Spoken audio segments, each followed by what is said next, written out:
Salve pessoal, sejam bem-vindos ao canal Universo Mágico. Hoje nós vamos tirar algumas dúvidas muito comuns sobre classificação de espíritos e entidades astrais, para que vocês possam ter consciência exata do que pode de repente estar até acontecendo aí com vocês. A gente tem notado uma grande confusão aqui nos comentários, do canal. Tem gente dizendo que entidade é tudo do mal. E o pessoal não faz uma diferenciação sobre o que é um demônio, o que é um Exu, o que é um encosto, o que é uma leva astral, e o que é uma entidade do bem também. Existem entidades do bem. Então, nesse vídeo, a gente quer tirar essas dúvidas e falar principalmente sobre os encostos, como que pega um encosto e como que faz para se livrar dele. Tá bom, pessoal? Então, fiquem ligados até o final desse vídeo, porque tem muita coisa interessante para a gente falar, tá bom? Daqui a pouquinho, depois da vinheta.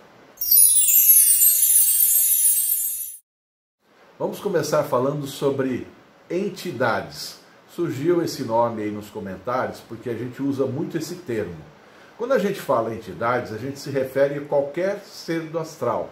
Não necessariamente um espírito de uma pessoa falecida, ou um daimon, ou um Exu, nada disso. Entidade é qualquer ser do astral, tá? É um termo genérico, tá? Podendo ser boa ou má. Exatamente. Então vamos definir aqui os vários tipos de entidades que podem entrar em contato com o ser humano. Por exemplo, primeira entidade, um demônio. O que é um demônio? Demônio é uma entidade que nunca teve uma encarnação aqui na Terra. E geralmente ele está ligado com um tipo de energia. Por exemplo, o demônio da riqueza, o demônio da destruição, ele apenas trabalha numa coisa específica e ele não tem entendimento humano, ele não entende como a gente, ele não entende o nosso pensamento. Então, quando você se refere a essas entidades, quando você entra em contato com elas, você deve falar de forma bem clara e específica e principalmente mentalizar para que haja um entendimento entre ambas as partes. Agora, o que é muito comum é a pessoa confundir essas entidades demoníacas com Exus. Tá? Exus, que é muito comum na nossa cultura, são entidades oriundas dos cultos afro-brasileiros, tá? Que, primeiramente, o Exu é tido como um mensageiro, um intermediário. Isso é muito comum no candomblé, no culto de Ifá, tá? Que ele é o intermediário entre os deuses e o homem. Tá? Então, ele traz a mensagem através dos oráculos, no caso, por exemplo, os búzios, tá certo? Essa é a primeira classificação de Exu, é um Exu orixá, tá? O segundo aspecto é o Exu muito comum dentro dos centros de Umbanda ou até mesmo de Quimbanda. Nesse caso, eles são pessoas mesmo, eles tiveram encarnação física, tá? Só que o trabalho constante dentro dessa classificação espiritual, enquanto eles eram vivos, de repente criou-se assim uma proximidade, uma similaridade. Então, quando essa pessoa ela faleceu, ela resolveu trabalhar junto com esses seres, se tornando até mesmo um deles. Tá? Então é muito comum isso daí, certo? Uma dúvida que uma pessoa escreveu e que é uma coisa que já me perguntaram muito nos nossos cursos é assim, a pessoa escreveu, Maria Padilha. Eu sei que ela existiu, mas eu sinto que não é ela que vem e fala comigo. Como assim? As entidades, por exemplo, Maria Padilha, né? Então, existiu uma entidade chamada Maria Padilha que deu início a essa egrégora Maria Padilha. E existem muitos espíritos que trabalham dentro dessa linhagem pelo nome de Maria Padilha. Então, quer dizer, a Maria Padilha que eu converso aqui não é o mesmo espírito que você conversou lá, talvez, em outro lugar, na Bahia ou em outro lugar. Mas todos eles estão ligados como se fosse um computador, né? Como se fosse um servidor. Todos eles estão ligados naquele servidor. Então, por isso que eu consigo receber uma mensagem tanto aqui, ou num terreiro que eu for aqui, por exemplo, em Paraty, quanto num que eu for em São Paulo, na Bahia ou em outro lugar do mundo, porque essas entidades estão interligadas e trabalham sobre a mesma egrégora e tem uma conexão entre elas. Então, sendo uma incorporação real mesmo, a gente consegue falar com a mesma entidade que seriam várias, mas tendo a mesma informação, e ela vai saber, ó, falei com você em tal lugar, falei com você em outro lugar, porque é como se fosse um servidor, né, um computador, ou então uma colmeia, né, onde todas as abelhas estão interligadas. Agora, falando de Exus e Pombagiras, a gente pressupõe que são seres que têm um esclarecimento. Pode ser que eles tenham uma ligação dentro de um culto de Quimbanda para fazer algum tipo de malefício, ou dentro de um culto de Umbanda, onde eles trabalham como guardiões do templo, tá? Agora, existe uma outra classificação de seres, esses sim, totalmente voltados para o mal, que são os quiumbas. Os quiumbas são os trevosos. Eles podem até dar o nome de um Exu, mas eles são essencialmente malignos. Eles não fazem outra coisa senão fazer maldade. Por quê? Porque enquanto vivos também eram pessoas malignas. E quando desencarnaram, continuaram do mesmo jeito do lado de lá. E por essa proximidade com outros seres similares, acabaram se tornando um deles também. O que a gente precisa entender é que as entidades trabalham para sobreviver, para ganhar oferendas, assim como nós trabalhamos aqui no campo físico, né? É nossa responsabilidade não pedir o mal para as entidades. A gente tem que levar em consideração que as entidades também estão num processo de evolução. E você está interferindo quando você pede o mal para uma entidade. Então você não está evoluindo e você está atrapalhando também na evolução da entidade. Isso vai acarretar um karma negativo para você. Isso é muito importante você ter essa consciência, que mesmo uma entidade que está numa linha que trabalha para o mal, você não deve ficar pedindo coisas malignas, você deve colaborar para que ela faça coisas boas e assim tenha também a sua evolução. Exatamente. Então, agora vamos tirar uma outra dúvida que é muito importante. Os Exus, os quiumbas, os seres trevosos, quando eles atacam, quando você está recebendo um ataque desse tipo de entidade, tá? Significa o quê? Que alguém pagou alguma coisa para esses seres para atingir você. Por quê? Teve alguma desavença, algum problema, então a pessoa vai num feiticeiro, paga, geralmente inclusive fazem até oferendas de sangue, tá? Fazem o pagamento e a entidade, com um testemunho seu, alguma peça de roupa, alguma coisa assim, acaba atingindo você. Então, esta é uma forma de ataque astral muito comum dentro da feitiçaria. E não confundam, por favor, feitiçaria com bruxaria. Bruxaria é paganismo, pessoal, é uma coisa elevada. Feitiçaria é para fazer algum tipo de maldade. Geralmente você lança um feitiço para você forçar a pessoa a fazer alguma coisa. Existem alguns feitiços que são praticamente inofensivos, que é alguma coisa assim para abrir um caminho, então você lança um encantamento. Mas quando é um feitiço voltado para o mal, uma coisa maligna, então é uma carga negativa, uma carga muito pesada. Agora, você não pode confundir com espíritos obsessores, porque às vezes você está com um espírito obsessor que é um encosto, alguma coisa que você pegou, você está andando na rua, andou num lugar com baixa densidade, você está desequilibrado, e aquele espírito ele viu que você está, de repente, você abriu uma brecha porque você está nervoso com alguma coisa, teve uma discussão, então você está com um desequilíbrio energético. Ele aproveita, vem e se acopla a você. Tá? Então não é uma entidade que foi enviada para você. Ele começa a sugar a sua energia vital. E geralmente você começa a fazer coisas que ele fazia enquanto estava vivo. Você pode explicar ainda um pouco mais sobre isso? Sim. Nos encostos também, você vê que padres, pastores, falam assim, olha, você não deve jogar, você não deve ir em lugar que tem bebida. Você deve evitar isso. Por quê? Porque pode pegar encostos, que são pessoas que tinham vícios, de repente. E se você tem uma tendência a beber, se você tem uma tendência a usar drogas ou fazer as coisas que o encosto gostaria, né? Que ele gostava de fazer quando ele estava vivo, então você vai nesses lugares e vai arrumar um encosto para a sua vida, porque ele vai aonde que tem as coisas que ele gosta, né? Então, se ele gostava de jogar, então você vai num lugar, num cassino, provavelmente deve ter espíritos ali que gostam de jogar, porque eles faziam isso quando estavam vivos e depois que desencarnaram, o espírito continua ali frequentando aquele lugar. Ou então beber também em cemitérios, até na rua a gente pega encosto. Em hospitais, muitas vezes, em hospital é um lugar muito carregado, cadeias, delegacias, lugares onde teve assassinatos, né, onde tem energia para eles sugarem. Então, isso é o encosto. Encosto é o espírito de uma pessoa falecida.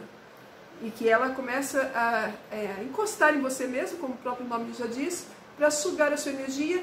E quando você está com o encosto, você sente vontade de fazer as coisas que a pessoa gostava, sente cheiros também, muitas vezes sente cheiros de flores, de mortos, sente vontade de beber, vontade de fumar, de jogar, enfim, o que o encosto gostava quando era vivo. Mas existe outra coisa também que não é nem magia negra e nem encosto. É um espírito obsessor que vem de outra vida. Às vezes é o inimigo que você teve na outra vida, ou alguém que te persegue desde outras vidas. E também pode acontecer de você reencarnar e a pessoa ficar se obsediando também, querendo prejudicar a sua vida. Agora, este encosto, esse espírito obsessor, é muito importante que se diga que são espíritos que eles acham que estão vivos, ou eles sentem a necessidade de bebida, de comida, inclusive fazer sexo, enfim, diversas coisas que eles faziam enquanto estavam vivos. Então eles se aproximam da pessoa e eles, claro que eles causam um desequilíbrio energético, podendo deixar a pessoa inclusive doente.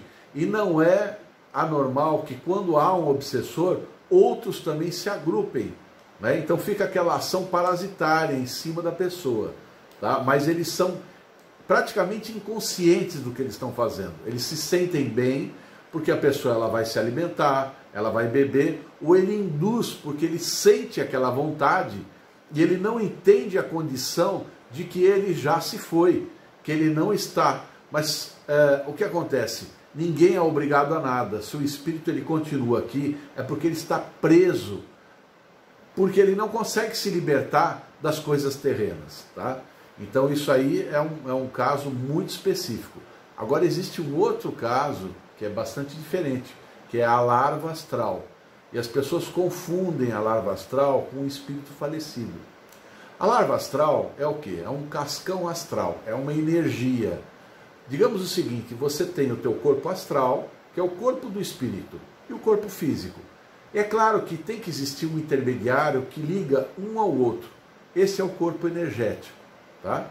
Quando nós morremos, né, o nosso corpo físico vai para a tumba e o nosso corpo astral está livre, ou seja, ele pode seguir em frente na escala evolutiva. Tá? Mas o corpo energético, ele pode ficar por um tempo ainda perambulando pela Terra e depois ele vai ser absorvido pelo campo magnético da Terra.